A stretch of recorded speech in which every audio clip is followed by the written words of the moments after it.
Hey, what's up guys? Welcome back. I hope you're having a great weekend. Got some Q&A to go over today with you. We got 7 questions that I'm gonna do my best to answer, so let's get started. Alright, so first question is, do I think I would relocate because of my diet? Yes. Definitely. I am looking forward to moving south or west or southwest, somewhere that I can be outside in nature comfortably 24/7, 365. You know, I want to be able to have a garden all year round, grow my own food, live off the land as much as possible, and, you know, just not have to worry about living indoors for 5 months out of the year like I do here in Minnesota. I do love it here in Minnesota. I love the forests, I love the lakes, they're amazing. I love, you know, the seasons. I do love the seasons, but I am willing to give up the seasons to go somewhere that I can be outside, be tan, you know, get a healthy dose of sun all year round, and just enjoy nature every single day of the year. So that's kind of what I'm looking at. I'm hoping in the next couple of years that that's going to be a reality for me. I guess you'll see, and I guess I'll see, and I'll be sure to keep you updated on what my living situation is.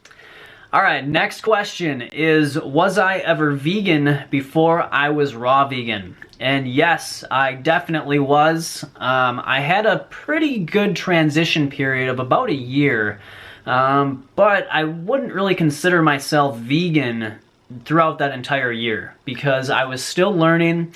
I still hadn't made the connection between the animal products and the pain and suffering that goes into them. Really, I just got into this for health reasons in the beginning. I was just solely, you know, working on including more fruits and vegetables into my diet, and that naturally just displaced more of the animal products. And I was watching a lot of Dr. Morse, Dan McDonald, John Kohler, and just learning as much as I could about the benefits of the raw fruits and vegetables. So I hadn't really put together that connection with the animal products and the fact that we don't need them to be healthy. So I was still eating things like raw eggs. You know, I was on kind of like a raw egg kick for a little while. I thought I needed the protein and all that from the eggs, and I was still under the assumption that raw milk was like some superfood for humans.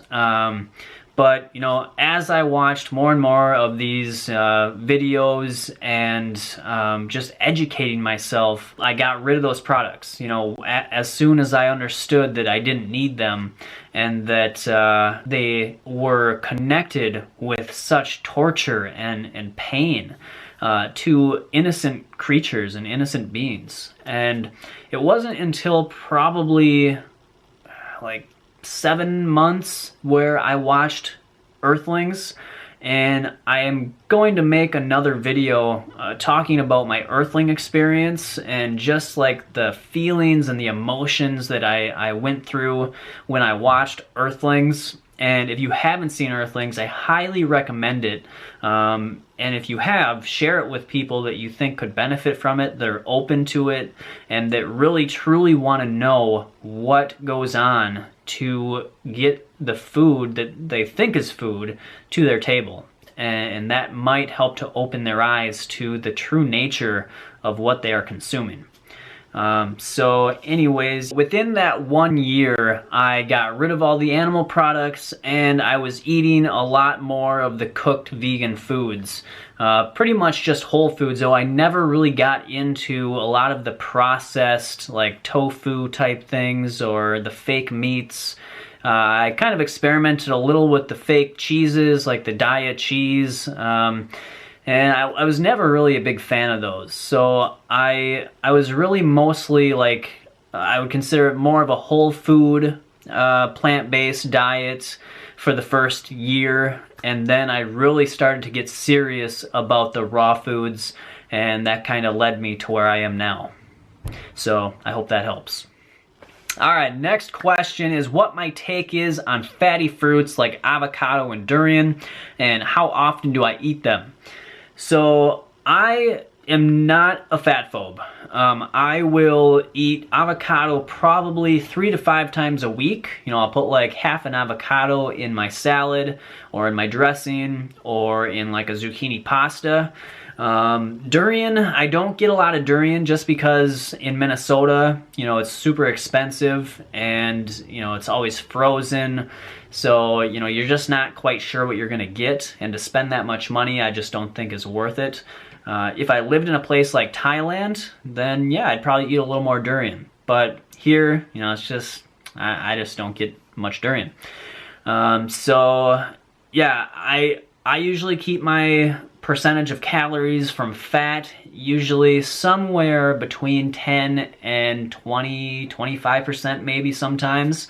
I don't really track it just because I'm comfortable where I'm at and I am not struggling in any areas as far as how I feel from my diet. So I think maybe in the beginning for people that are just kind of trying to figure out the diet and how they want to go about it, then maybe track your calories, because a lot of people will struggle because they just don't realize how much fat they actually have in their diet.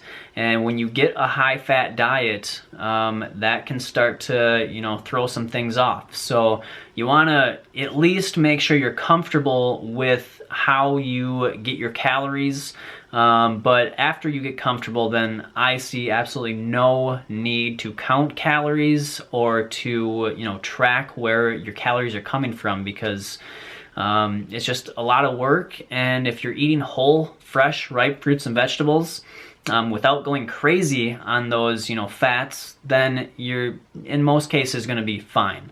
So yeah, I mean, like I said, you know, 3 to 5 times a week I'll have half an avocado in my salad. And, you know, other than that, I like to get, you know, my fat from things like sesame seeds, walnuts, you know, other seeds, maybe some hemp or some flax or chia, things like that. So that's where I get my fat, and that's how much I have and what I think of it.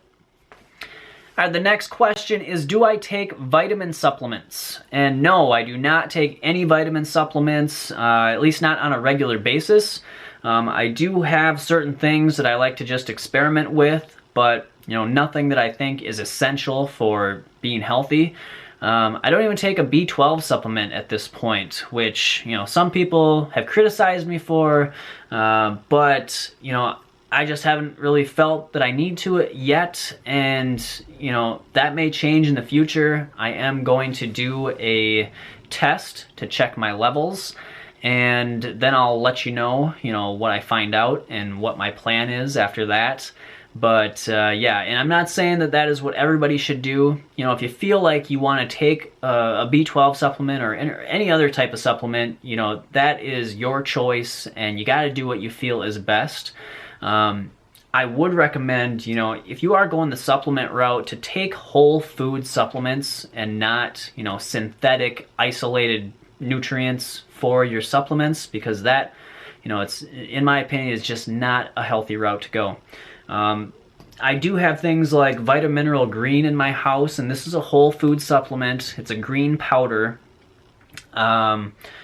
And I don't take it every day. You know, I just kind of take it here and there whenever I think about it. And, you know, I got a couple other things, you know, from the same company. A brain power, you know, supplement from them, and an antioxidant extreme. So these are just things that I kind of play around with, and definitely don't take on a regular basis. I've had all of these for quite a while. So, you know, just, you know, playing around and all that. But I don't think that supplements are absolutely necessary unless you're running into deficiencies that you are certain that you have. You know, then you might want to check out where you're missing those elements and find out how you can get them into your diet. But in general, you know, supplements I'm not a big fan of. All right, next question is, I want to stop with my cravings for sugar. Can you give me any ideas to replace those strong, sweet cravings for something else? Even making fruit smoothies, I feel the need to use honey. So first off, the craving for sugar is natural. You know, we are carbon beings. We crave the sugar, and the best source of that is going to be quality, ripe fruits. And that's the first thing that I would look at if I were you, is the quality and the state of ripeness that the fruit is in when you're eating it. So when it's not ripe enough, it's not gonna satiate that sugar requirement. And then that's where most people go to processed foods and other things like that, like honey or just sugar, to meet that. But that doesn't, in the long run, create true satiation and true health. So what I would do, first off, I would look for water-rich fruits, because a lot of times when we have cravings, regardless of what they're for, it is actually a sign that we're thirsty. And so if we can try, first off, going to water-rich fruits like melons, those are always great. And watermelon season is just around the corner. I can't wait. But cantaloupe would work. Even things like mango, cucumber. Cucumber isn't really got that really sugary sensation to it, but it will hydrate, and sometimes that will take care of it. And if that doesn't work, I would look to more of the condensed or dried fruits like raisins, bananas, dates, dried figs. You know, Costco has these bags. These aren't organic, but ideally if you can find some organic fruits, dried fruits. These are pears. These are really good. We've also got these dried figs. These work really well for snacking and for, you know, curbing sugar cravings. So you might want to try something like that, or any other dried fruits that you want to try out, rather than going to some of the more processed things. So you can also get into things like the powders, like lucuma powder, which is just a dried fruit that's powdered. Works good for, you know, putting in smoothies or sauces or dressings. You can also do things, of course, like cacao or carob, or even, you know, I don't think maple syrup is the worst thing. And then instead of using honey, what we use here, I don't use it, but my girlfriend does, is this bee-free honey, which is just organic apple juice concentrate, water, non-GMO, vegan cane sugar, and lemon juice. So those work really well. Also, something that you can do is sometimes when we have cravings, it's just because we're not getting enough of some other, you know, minerals. So you can try adding in some greens to your smoothie, or, you know, celery. Those things work really well, and they might help to curb some of those cravings as well. So the only other thing that I would say is to, you know, take out if you have any temptations in your house. So if you've got things like, I don't know, like regular just sugar or anything that you don't think that is ideal for you to be consuming, I would say get rid of it, because just having it in the house is going to draw you to it. And just, you don't want to have those temptations to add processed sugary things into your diet, because, you know, that can lead to, you know, more issues down the line. So the other thing I would say is, you know, cravings for, you know, certain sugary things can tie back to neural associations that we've created, emotional ties to different foods that we have, just, you know, childhood memories of, you know, donuts and other processed sugary things. Not saying that that's what you're tempted by, but, you know, just for people in general, is they have these emotional neural associations built up in their brains that draw them to these things. And so if we can just do our best to associate, you know, when you have like an apple, or you have like another, like a mango or a papaya, and you're eating that, you want to try and associate really positive emotional feelings to that. and that will maybe help to rewire what you associate those emotions with. Instead of the junk foods, you associate it with the healthy, sugary fruits. And so those would be my tips. I hope some of them might help you out, and if you have any follow-up questions, just let me know. All right, next question is, any ideas to combat Lyme disease? All right, so first off, of course, I am not a medical doctor and I do not give medical advice, but what I can give you is my opinion on what I would do if I were dealing with a situation like Lyme disease. And when I think of Lyme disease, so it is bacterial. And so when I think of a bacterial issue, I go straight to the lymphatic system. All right, so the lymphatic system is in charge of cleaning out all the gunk, all the toxins, all the metabolic waste that bacteria thrive on. So what I would do is focus more on draining the pond rather than the bacteria itself. So you want to make sure the terrain is not conducive to the bacteria thriving. And so when we do that, we think about what our current diet is. We want to look at the protein levels. I personally would avoid all protein-rich foods. I would go to mainly water-rich, alkalizing fruits and vegetables, maybe some green juices. I would look at my microbiome and see how, what my digestion is like. Make sure that I'm eating plenty of raw, fiber-rich fruits and vegetables to help with the prebiotics and building up the good bacteria in my gut. I would also make sure that my kidneys and my adrenals are being supported through, a lot of rest and relaxation, meditation, sunlight, getting fresh air. I would be doing skin brushing. And going back to the microbiome, the standard treatment is to use antibiotics, which is going to wipe out all the good bacteria as well. So that is an issue that I would address. Possibly looking at like a high quality vegan probiotic that might help to replenish some of that. And other than that, I would also go to the website rawfigs.com and search Lyme disease and see if you can find any beneficial information in there as well. So yeah, those are the things with the limited knowledge on this issue that I have that I would do. Hope it was helpful, and if you have any other questions, just let me know. All right, and the last question of the day is a doozy. Is the earth flat? Well, we've all been brought up to believe that the earth is round, like this.